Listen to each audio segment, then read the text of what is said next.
Hey everybody, it's Ryan. Thanks for downloading today's show. And just a reminder, as always, Wake Up War Chant is brought to you by our friends at For the Table, Madison Social, Central and Township, in the heart of College Town.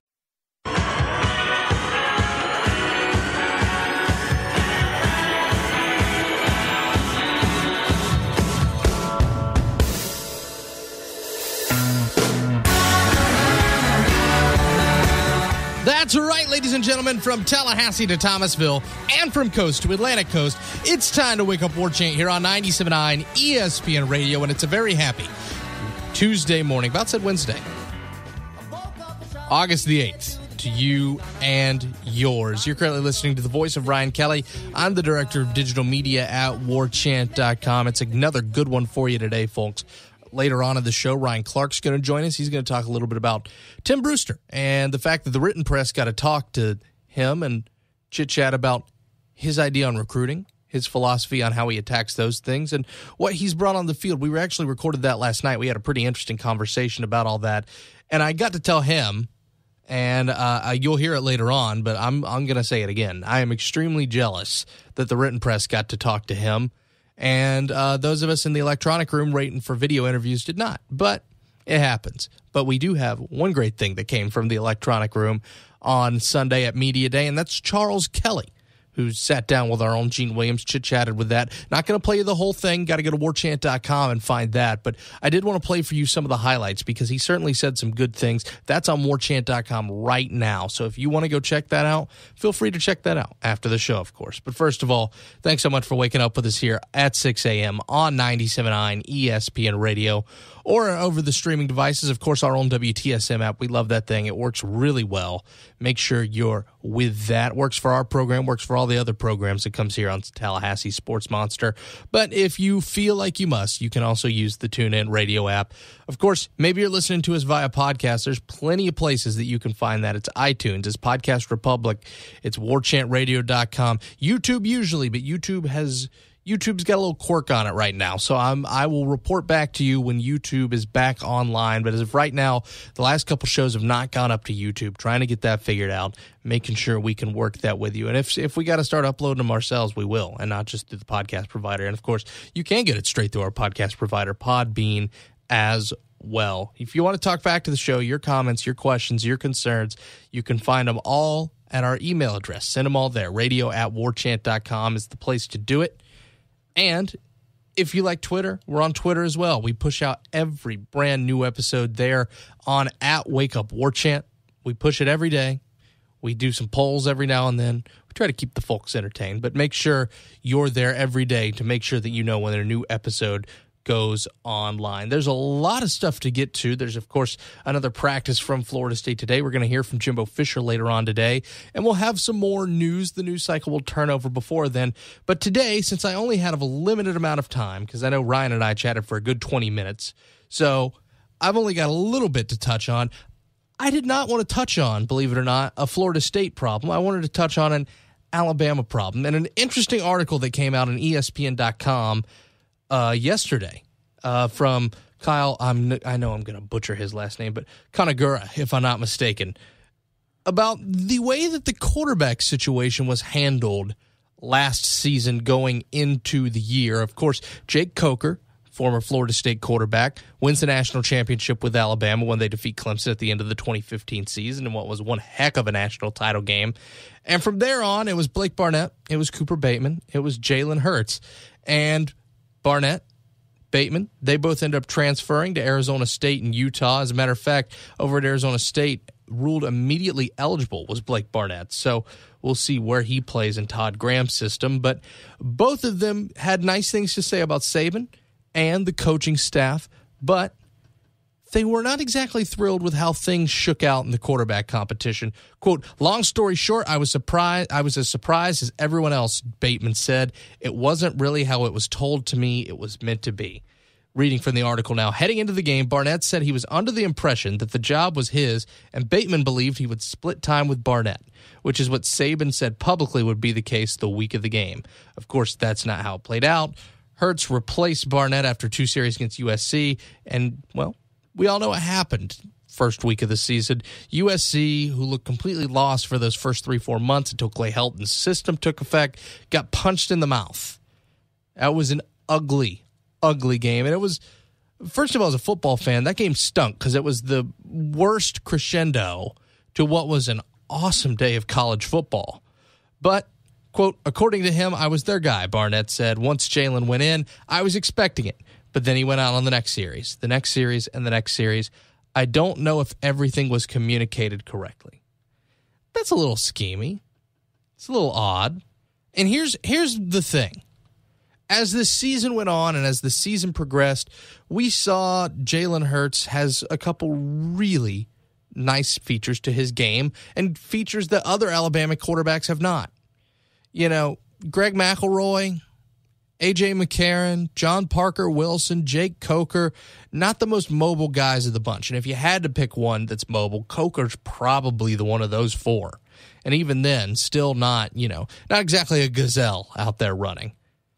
Jalen Hurts brings that to the game. He brings something a little different. Of course, Lane Kiffin's offense was maybe a little different than what you expected out of the Alabama Crimson Tide, and we saw that. But now it's a new era at Nick Saban's Alabama.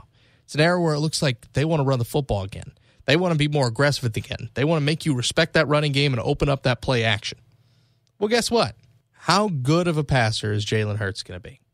Because it's a question that you saw build more and more and more and more as the year went on last year, and eventually it ends up biting Alabama in the national championship game. Clemson takes advantage, of course, when Bo Scarborough, your star running back, gets hurt, and, well, Bo Scarborough is more than likely going to play this game against Florida State, barring something crazy happening.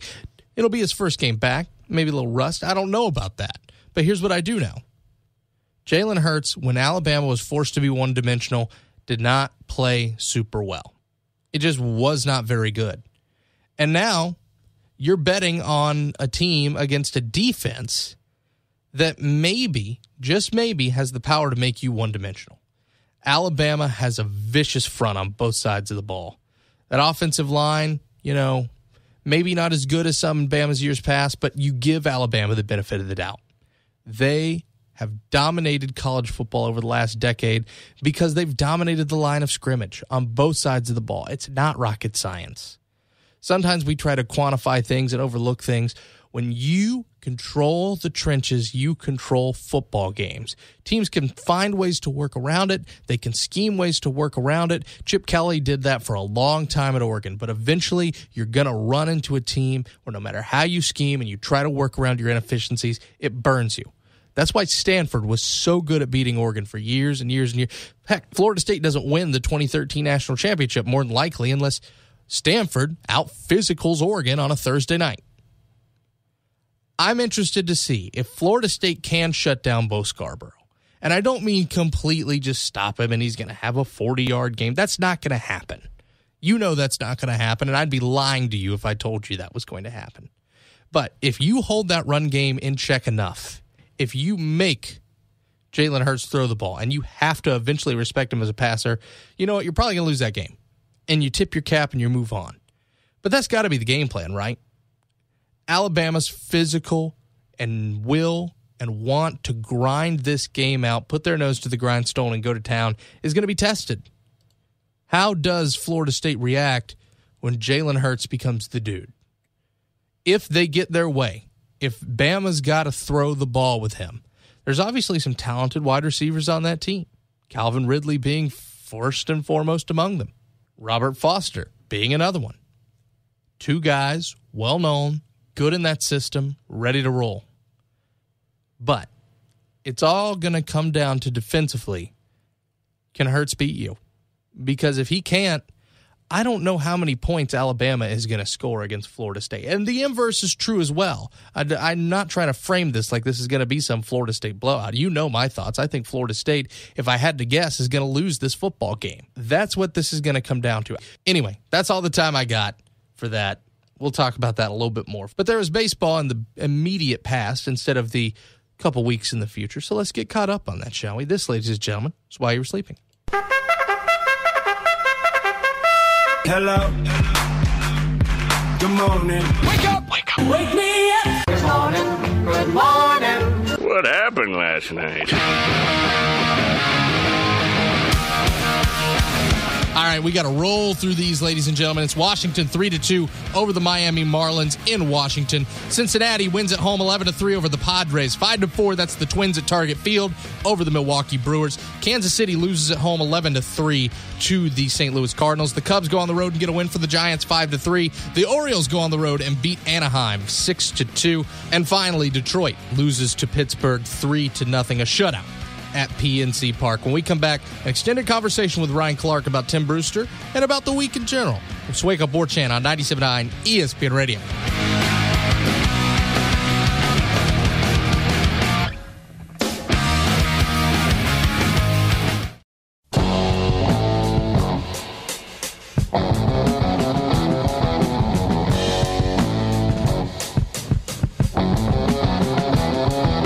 Still more content to get to from Media Day. Wake Up War Chant 97.9 ESPN Radio. Brought to you by your friends at For the Table, Madison Social, Central, and Township, all there in the heart of College Town. There's a lot of stuff to get to, a lot of stuff that hadn't even come out yet from our site, from the TV stations, from just about anybody. But our own Ryan Clark, who joins us now on the phone line, did a really good piece. And as a matter of fact, Ryan, you got a chance to talk to somebody that we didn't get to talk to in the digital media room. And I'm a little jealous, to be honest with you, because if there is a firecracker, it is most certainly on this coaching staff that is Tim Brewster. And the fact that you guys got to talk to him and you got to have a little bit of a conversation, I'll be honest, makes me a little jealous.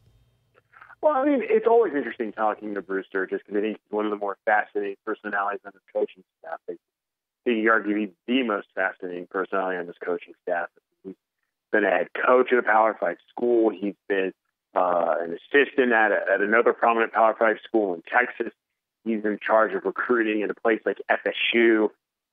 He's easily the most intense coach I think we see day in and day out at practice. And so, yeah, just talking to him in an interviewing setting, we saw a little bit of everything. We saw the calm demeanor of Brewster that, it makes people interested in him. We saw the fiery aspect that we see in camp. But then we also saw a different side of him, too, just kind of when he talked about recruiting and, believe it or not, the fashion choices of certain coaches, which was interesting to say the least. Yeah, and on top of all that, the story that you wrote more specifically is about recruiting. And, of course, anyone who has a Twitter account knows just exactly how serious he is in recruiting. And I'm not going to ask you to give all of the details because it is a premium content item, and it's, well, let's face it, a really good story because it involves, like you said, a really good quote. And when you talk with Tim Brewster, I think you were right to say it right off the bat. You can tell this is a guy who's been a head coach before. You can tell this is a guy who's been around the media before. You can tell this is a guy that some athletic director at a Power 5 school in Minnesota said, this is the guy I want to lead my football team. You can just tell. He oozes charisma. He oozes confidence. And I think that goes no further than when it does when he's on the recruiting field, when he is talking about how he likes to recruit and how he likes to go out and battle. He even said, and you even used it in the byline, quote, it's like winning a game on Saturday. This is a guy who you can tell takes it seriously when a kid comes to visit or when he gets a chance to sit down and chat with somebody. Well, and I think that's just, he understands the nature of recruiting. One of the points he made was you really have to love recruiting to do it because it is a 24/7, 365 job. Like I once spoke to an assistant coach's wife or something, and she told me about how she liked going on vacation outside the country because it was the only place recruits couldn't reach her husband. But if they weren't outside the country, then recruits would always call and her husband would have to answer. And it is something that, yes, that's part of today's college football, but you really do have to love it. And with Brewster, it's easy to pick up on that. I mean, you look at his tweets. When FSU was going after Nasir Upshur, he would, tweet hashtag Philly Strong, which is a nod to Upshur being from Philadelphia. When they've been in Texas, he tweets about, being in Texas and getting kids from Texas. With Marvin Wilson, he would tweet things like H-Town Strong or just hashtag H-Town. And, it's like you said, every tweet he has, there is a message behind it. And, he jokingly said, I'm not going to tweet about what town I'm in where there's a hamburger stand or something of the sort. But, I mean, there's a point behind everything he issues. And And with someone like that, I mean, people do pick up and they do take notice. And, I think the thing that I will always think about with Tim Brewster is something Luther Campbell said when I first got on the beat and did a story about just Brewster and who he is and what he's done. And, Luther Campbell said when he was trying to get Miami to jump on the sponsor free, that Miami's coaches at the time really didn't take it seriously. Like, why should we jump after this kid? He said Brewster not only jumped on the kid, but obviously he paid attention, he fostered a relationship, and then when he came into FSU, by that point it was too late for Miami, and look what Devonta Freeman's done since. He's been a star. He's played in a Super Bowl, and of course he won a national championship at Florida State. You're right. Brewster really came in at an interesting time, and he comes in around the time that the doors start to close for Al Golden in Miami and all the bridges that he burned down there in South Florida that Mark Richt has had to play catch-up to build. But as much as Brewster's had an impact just about anywhere, you mentioned it, he's a master of subtweeting. He's great at going to a place, and he's great at saying, I am here at, cryptic hint of where I am, and I'm with cryptic hint of ball player I'm with. He knows he can't mention all that stuff. He's very good at dancing around that. But I think one of the places, and you rightly pointed it out in your article, that I think definitely bears his notice is, you mentioned it, a former assistant coach at Texas. I swear I'll get that out. But look at some of the stars that he's been able to help pull out of there. And you mentioned Dontavius Jackson and Marvin Wilson. But honestly, when you look at what Florida State started to do and open a pipeline in a very talented state that's not technically in their backyard, it's been a big deal that you've had him and you've had a guy who knows the area and knows the landscape. Well, about a month or so ago, we had a story on the site looking at Florida State's excursion into the state of Texas. And, we examine the different reasons why, but then, of course, we look at Tim Brewster and how much does that help. And Steve Lease, who is Marvin Wilson's coach at Episcopal High in Houston, said, look, people still know Tim Brewster, and they love Tim Brewster. There's someone in the front office who saw Tim Brewster and went, oh, my God, it's Coach Brew. And in a place like Texas, where no matter how up or down Texas is, there are still those people who follow UT that if you've been an assistant, they know who you are. Same thing with A&M. If you've been an assistant or a coach at A&M and you're an A&M fan, you're going to know who those guys are to the day you die. And to have someone like Brewster there, it helps because, we talk about Marvin Wilson and Dontavius Jackson and what so, but this is the same guy who got Vince Young to go to Texas and Vince Young did at Texas. And so to have someone on your staff that not only has the cash that he has, that has the reputation of just pulling 5 stars out of the place and other really good talent, like it helps. And I think if you're Jimbo Fisher and when you look at how you've put this staff together, it's so hard to assess, like, okay, who's been the best hire? Because on the one hand, you could argue Brad Long because he took a pass rush that once had 17 sacks and was in the 100s to 52 sacks last year, and they were the number 2 pass rush in the nation. You could say Brewster because of how he recruits, who he recruits, the fact that he is active on social media when this is a staff that's largely dormant on social media. It's so hard to say, but the point is Brewster has been one of his best hires. And when you look at what he's done, it's even more impressive to think that he's only going in his 4th season.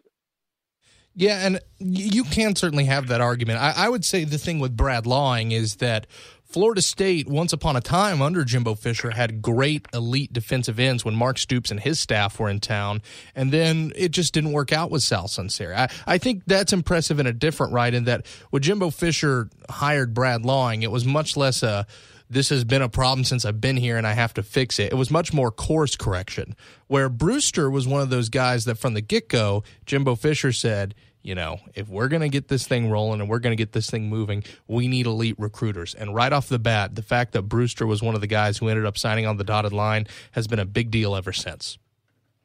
Well, it's been a big deal, but it's been a big deal in a variety of just different ways that go beyond what we see on the field.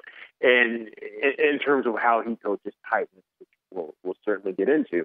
But it's the points we've mentioned. It's the recruiting. It's giving this place a digital face in a sense. It's, the fact that, like, in one of the most active states in America for football talent being Texas, you're building a pipeline there. You're already, I would say, one of the most popular choices nationwide. But to go to Texas, it only helps build your brand. You're obviously established in Florida, but when you look at who he's been able to pull out of South Florida and the fact that he's been able to win over coaches and people in the community there, like, that's so big. And then when you just think about what he's done with tight ends, I mean, I think I've had this conversation before, but when you look at the tight end, I mean, Upsher's 6'2", 250, which that's still a pretty decent size. But Ryan Izzo, Maven Saunders, both 6'5", upwards of 245 to 250. Trey McKitty, 6'4", about 250. Alex Marshall, 6'7", 280. I mean, that's a lot of size. And it's being able to not only identify a body type, but the thing that those guys have in common is they can catch, they can block. There's a bit of dynamic ability that they all each possess in their own right. And that the tight ends are as involved in this offense from a receiving standpoint. If you're Tim Brewster, you couldn't ask for a better year. Didn't just bring you on to talk about Brewster, my friend, although I think we could talk about this for quite some time. You've been out at fall camp for a week now. We've all been able to observe. Of course, it's been a week since football season officially began. The fall practice ended up beginning. I wanted to ask, what's your observations, the biggest takeaway that I guess you're surprised by or maybe didn't expect through 1 week of practice? I would say in some ways it's maybe been a little bit of the guys of the freshman class. I think Cam Akers, Joshua Kane-Doe, Marvin Wilson, we expected. They were all 5-stars. But other guys like Kalan LeBourne, which, yes, he's a 5-star, but he's almost kind of been the forgotten 5-star, which feels weird to say. But, I mean, he's looked good at practice. Tamori Terry, the freshman receiver from Georgia. Take away the first three guys you mentioned, to me, he's been the most impressive freshman. I mean, we saw him during open practice just get the best defensive backs. Slant routes underneath, post routes, down the sideline, you name it. Like, he was just dominant. Another player I think that kind of stands out is Hamza Nasruddin. I mean, his size alone, 6'4", 6'5", around 190. I mean, he's freakish and he's just so well put together. So I would say it would be that, just the amount of the non-5-star freshmen that just kind of stood out after just 1 week. And I'm completely with you 100% on Kalen Laybourne. It's because you're right. It's weird to say a forgotten 5-star, but because Cam Akers had all the pomp and he had all the circumstance, and you snuck him out from Ole Miss, which anytime a team does that in recruiting these days, you get a nice little chuckle and some schadenfreude at what used to be Hugh Freeze's way. But that being said, Kalen Laybourne, through the first week of practice, I'm with you. Everything's looked crisp. It's looked clear. He doesn't look like a guy who's just now kind of getting his feet wet. And I think he's looked a little bit better than Cam Akers and I've had this conversation with Ira. I've had it with Joe, and I'm not trying to pile on the kid, but I just kind of want your thoughts. Cam Akers hasn't looked as impressive now as he did in spring, at least in my estimation. Yeah, no. I mean, because I think it's a little bit different. I think we're looking for something different from everybody. Because I think in spring it was everybody focused on Akers, and we had no idea what to really compare him to. Now we have a little bit of an idea of what to compare him to, but in fairness to him, I think when you look at these running backs, at least for me, I think I've been more intrigued by, okay, what about LeBourne and White? What about Jaquez Patrick? Because that's someone the Fishers talked about. What about Amir Rasul? And I think, like, how do I put this? I think he's looked good, and I think there's still an interest. But I also think, too, that you're interested to see everyone else around him, if that makes sense. That's fair. Another guy that I don't think you mentioned when you were going through your list when it comes to the freshmen, Tamarian Terry. I mean, he's still raw and he's still rough around the edges. But when you just see that guy out on a field and you see him in full pads, you understand, well, now I get why they signed this kid. I get he was a diamond in the rough. I get that he played at a very small school.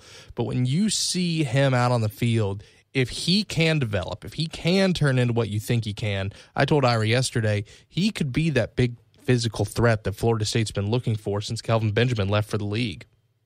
Again, I can't say enough about him. And I was saying just a few minutes ago, every time we've been out at practice, there's something he does that just, it grabs your attention. Day one, it's the size. It's hearing Dossie tell him in drills, your footwork is too fast, slow your feet, which, okay, wow. But then it's seeing how he can just jump up and grab the ball. And it's fascinating to your point about being the big wide receiver that they've lacked since Kelvin Benjamin. It's easy to understand why people have that fascination. But in some ways, I almost think it's a little bit of a curse because it feels like any freshman who looks good for just 5 minutes in camp. Are you 6'3" and taller? Yes. Do you weigh more than 215 pounds? Yes. Congratulations. You're the next one.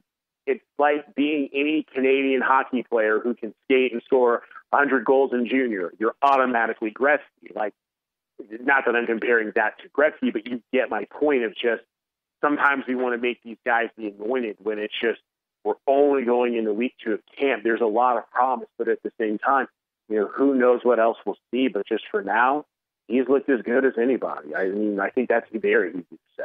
And I think that's a fair point in general, just in sports, is we always want to look for the next somebody instead of the first somebody. It's always, I've done it on this show before. I love to pick at Georgia fans that every single running back that's ever good, every 4 or 5 star that ever sets foot on that campus, there's a handful of Georgia fans who will anoint them the next Herschel Walker. When it's just like, listen, if you keep looking for the next Herschel Walker, you're going to miss the first Noshawn Moreno, and you're going to miss the first Todd Gurley. And I agree with you there. And to a certain extent, I will backtrack a little bit in that who knows what he's going to bring to the table. He could be a slightly different player than Kelvin Benjamin if he develops and if he comes along. And that's even if he comes along. But I think just the fact that he can fill a need that's been missing since a guy like Kelvin Benjamin is a big enough deal. It's a big enough deal. And let's suspend being the next Kelvin Benjamin for the sake of this argument. You look around nationwide, and I think that's just something everybody's trying to do. We've seen Clemson do a really good job of finding that big physical receiver. We've seen other schools, try to, kind of carve that niche. But I think it's just not so much finding a big physical receiver, but I think it's just finding a receiver type that you feel you can use to really expose a matchup. So, I look at North Carolina, and we talked about it last year. North Carolina in that offense with Larry Fedora to go get, whether it's these big guys like, Howard or whoever, to these small guys kind of like Kroll or Switzer. The thing is just they're able to do a lot of different things. And I think when you're FSU, you obviously have that capability. Look at their roster now, and on paper they have that. But I think it's just so much not how do you find the next Kelvin Benjamin, but how do you find the right guys to kind of take advantage of your offense?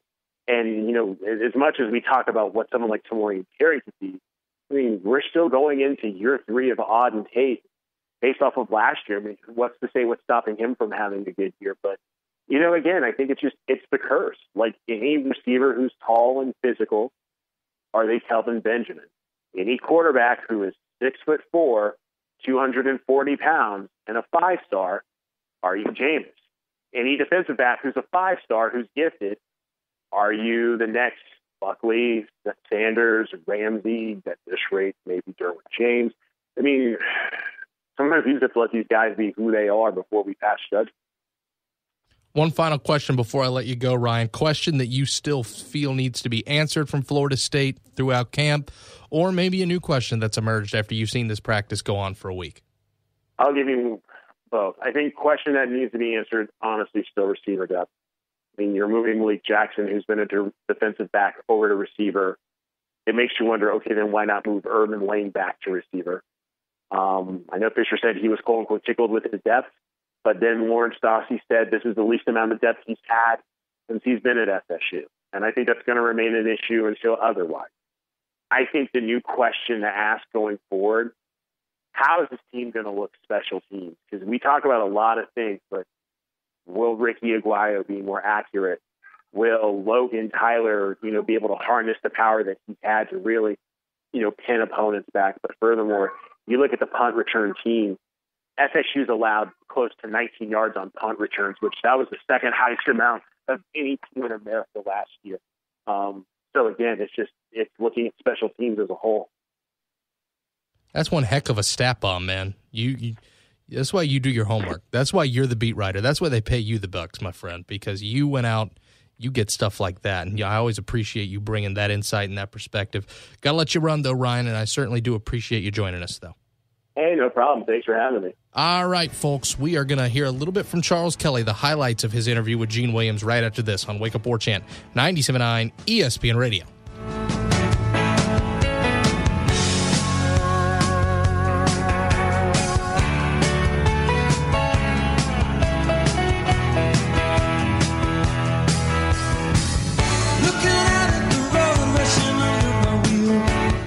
Yes, Florida State just landed a 5-star commitment. I don't see that anywhere online. How did you get that news so fast? I'm on the new warchant.com app. I get news updates and scores pushed to my phone instantly. How much does it cost? It's free. Just go to iTunes or the Google Play Store, type in Warchant, and install it on your phone. That's it. A free app that keeps me constantly up to date on Florida State sports and recruiting? Wow, that makes it incredibly easy to follow my Seminoles and never miss out. With the app, you'll also get quick access to all the stories and features on Warchant, including the ever-popular message boards that feature thousands of fans talking about the Noles. Warchant.com, your ultimate Seminole source.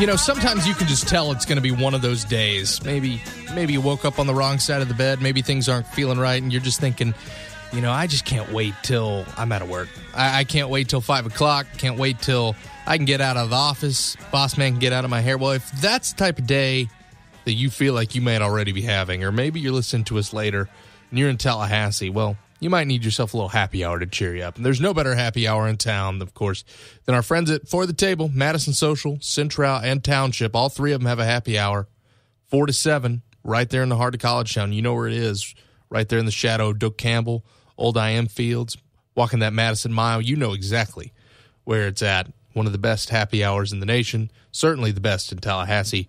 Make sure you're there with our friends from For the Table. Also, if you're looking to get some premium access to warchant.com, you've thought about getting a membership, you've thought about signing up, well, we've got the deal for you. And this is, when you have a site like this, you do promotions like this a lot. And, of course, we've always had our 30-day free trial, but this is as good of a deal as I can remember since I've been at Warchant. Whenever we've come to giving folks premium access and giving folks free stuff for signing up. If you sign up for a year subscription to warchant.com, you use the promo code Noles2017. That's capital N-O-L-E-S 2017. If you get a year, we're going to give you another 6 months for free. We're going to give you a $25 Garnet and Gold gift card. You're going to get a Warchant t-shirt, and you're going to get a Warchant tumbler glass. It's a lot of stuff. That's a great value. Make sure you're hopping in on that. If you want some of the best coverage around, if you want access to the message boards for football season, then for basketball, and then for baseball, and then for recruiting, you're going to get all of it. You're going to get a whole football season and a half. You're going to get this season, and you're going to get next season. That's 18 months. Hop on that right now. Noles 2017, the promo code. Going to play a little audio for you right now. On the front page of warchant.com, you can find Warchant TV. Gene Williams got to go one-on-one with Charles Kelly. I got to film that thing. And, of course, it's not often we get assistant coaches, and it's not often that we'll just play a video straight up on this show. You guys know that. But I did want to take some of the highlights from CK because, well, we don't get to hear from him much. You don't get a ton of his thoughts. We haven't been able to pick his brain in quite some time. So to actually be able to ask him some questions, prod on what's going on, what he feels about his defense. This guy who was under a lot of fire just a little under a year ago, and now it has a huge responsibility with one of the best defenses in the country coming back. So here it is. Wanted to play you some of the best highlights, some of the best questions, some of the best sound, best available audio, if you will, from Mr. Charles Kelly. We're here with defensive coordinator Charles Kelly, and Coach has been talking a lot of the defensive players here, and I'm just amazed at not only the veterans you have and all the depth you have. Is this As the time you've been associated with the defense, is this maybe the deepest defense you've been around? Probably, since I've been here, it's probably more experience coming back, guys that have played. Anytime, the only way you get better and the only way you learn how to play this game is to play the game. So when you have that experience, it definitely gives you, doesn't give you any guarantees, because what you did yesterday, you got to go out and do it tomorrow. So we're, I'm excited about the guys we got coming back, and anytime you got guys that have played in those situations and the games that they played in, it definitely helps you.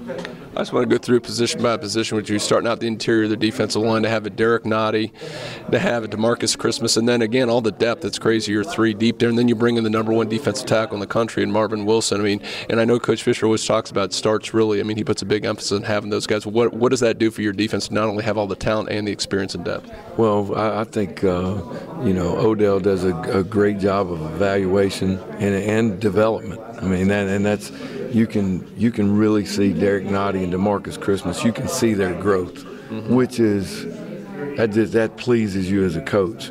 And then, like you said, you got Fred Jones and Wally. You got Cedric Wood in there, who has really gotten better. And then, again, we've been excited about what we've seen by the young players.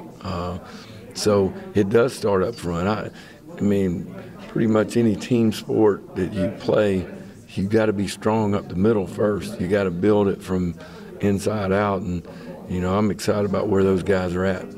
Now moving to the outside, you lose a pretty good player in DeMarcus Walker, obviously, but at least you guys have recruited pretty well. You've got Brian Burns, we talked to a little while ago. You got Josh Sweat, and you got, again, a number 1 defensive end in the country coming in, Josh Kando. What are the prospects for that position? Well, I think, I think we saw a lot of things from Brian Burns last year.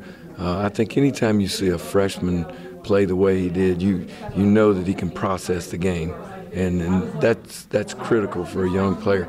Josh Sweat's gotten better and better every year.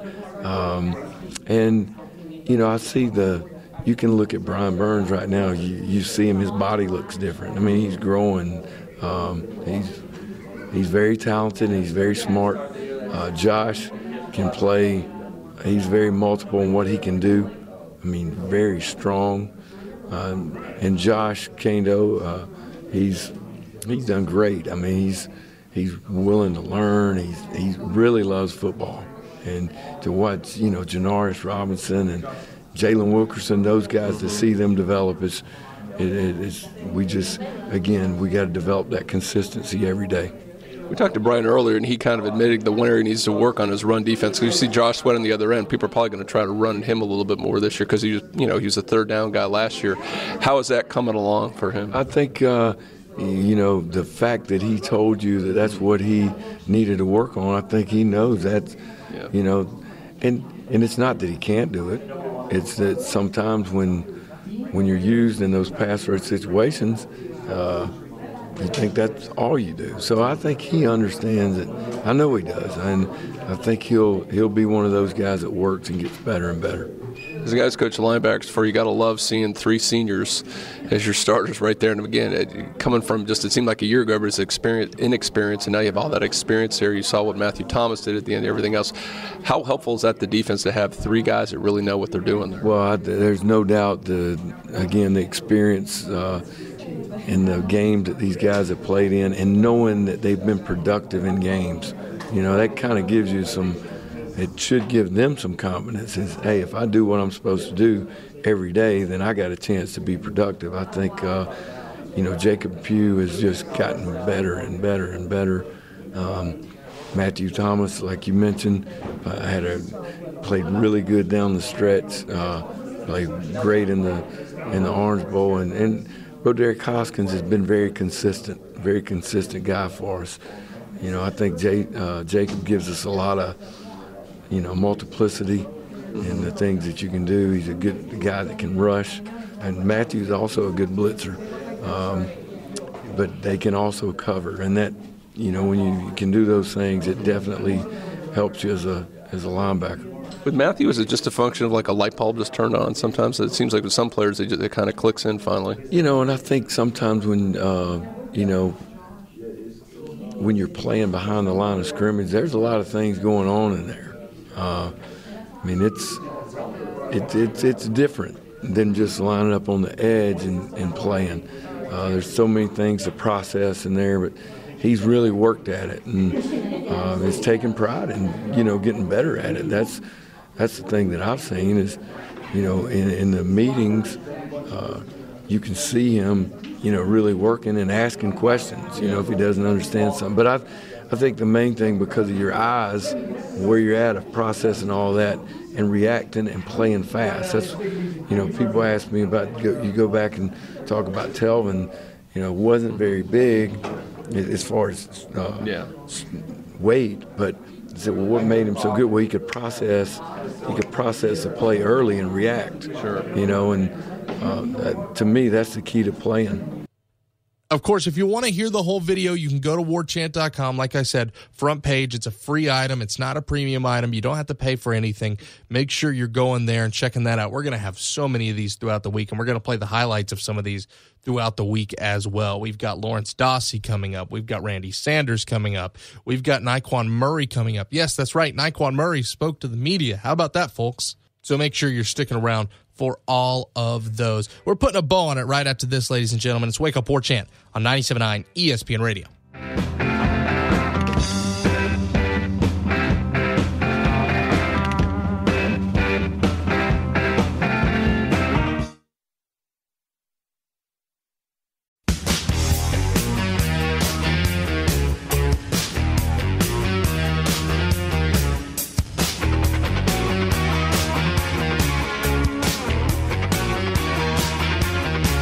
Welcome back. Wake Up War Chant, 97.9 ESPN Radio, brought to you by For the Table, Madison Social, Central, and Township. There's been so much news going on that we haven't really had a silly close to the show in quite some time, so I thought I would self-promote my Twitter account a little bit. At Ryan L. Kell is my personal account, RyanLKEL.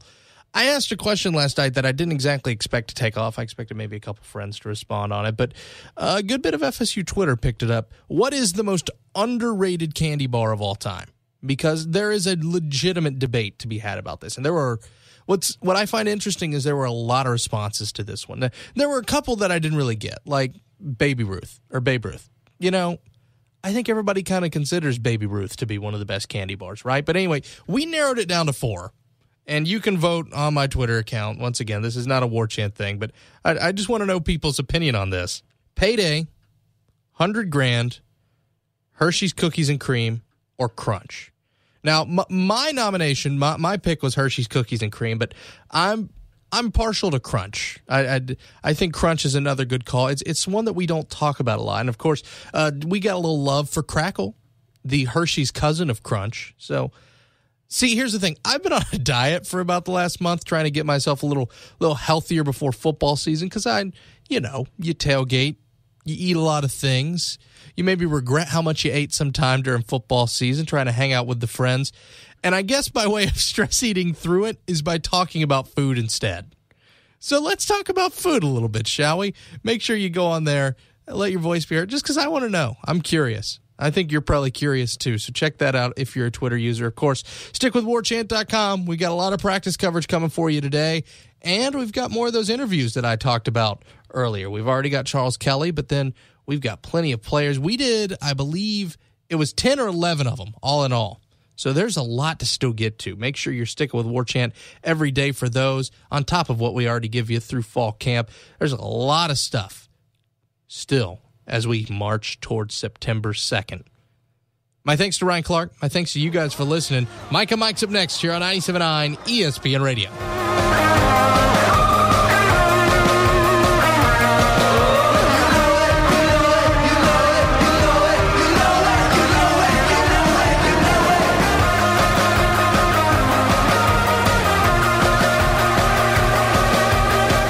Hey, thanks for downloading today's show. If you haven't already, why don't you rate and subscribe us? We certainly do appreciate it, and of course, we appreciate you listening anyway, so just go ahead and click that right there. You know you want to. Come on. Come on. Thanks again for letting us do the show. We love giving you all the football, basketball, baseball, recruiting, all year round. Not just football season, not just spring practice, but hopefully giving you the freshest and newest FSU content every day. Thanks, guys.